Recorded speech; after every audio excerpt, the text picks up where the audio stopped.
हमने कहा कि हमारे राज्य के अंदर कोई गौ माता की, गोवंश की कोई उनकी हत्या करे वो तो संभव ही नहीं, लेकिन उनको कोई परेशान भी करेगा तो उनकी जगह खुले में नहीं हो सकती, उनकी जगह जेल ही हो सकती है, किसी को छोड़ने वाले नहीं हमारे राज्य के अंदर।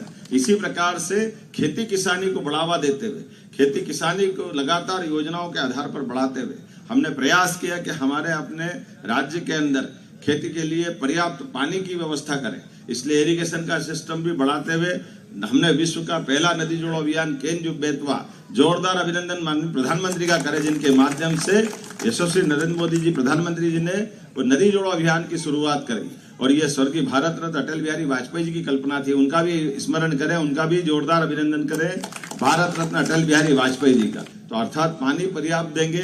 अब सोलर योजना के माध्यम से भी बिजली भी हम किसानों को एक तरह से फ्री देने वाले हैं।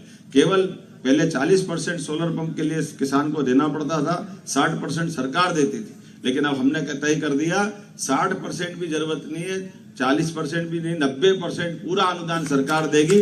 केवल 10% हमारे किसान भाई बहनों के माध्यम से जो खेती किसानी करना चाहता है वो अपनी बिजली खुद बनाए। ये सूर्यनारायण देवता की वर्षों से हम पूजा करते हैं, इनकी ऊर्जा बिखेरते हैं, तो इनके भरोसे से हमारे लिए न केवल खेतों में बिजली भी मिले बल्कि हमारा मकान वहाँ हो, कोई छोटा मोटा काम धंधा हो तो सोलर एनर्जी से हम वो भी कर लें और बिजली का पूरा बिल भी हमारा बराबर अपने आप माफ हो जाएगा।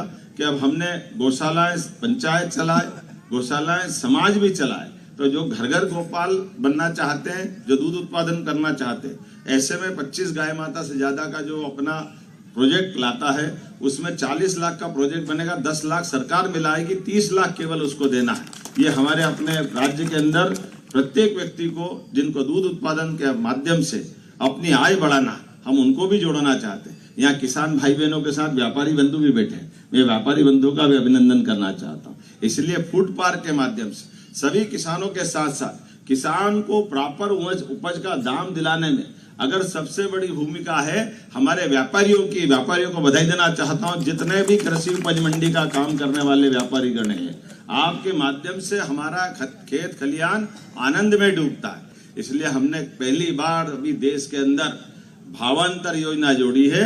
साफ सुथरा किसान माल लाए, व्यापारी सब अपना माल बेचे, व्यापार मंडी से होना चाहिए। इस पद्धति को पुनर्जीवित करने के भावांतर योजना है। ये सच में किसानों और व्यापारियों के बीच सेतु बनाकर परस्पर स्नेह का भाव बनना चाहिए।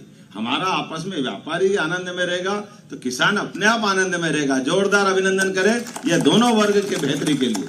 कई सारे लोग षड्यंत्र करते हैं, कई सारी झूठी बातें फैला देते हैं, उन सारी झूठी बातों का कोई चक्कर में पड़ने की जरूरत नहीं। लेकिन हमने किसानों के लिए भी कल्याण की बात करी, व्यापारियों के लिए भी कल्याण की बात करी, और व्यापारियों के माध्यम से मंडी का मान जो बढ़ता है तो किसान का सम्मान तो अपने आप बढ़ता है।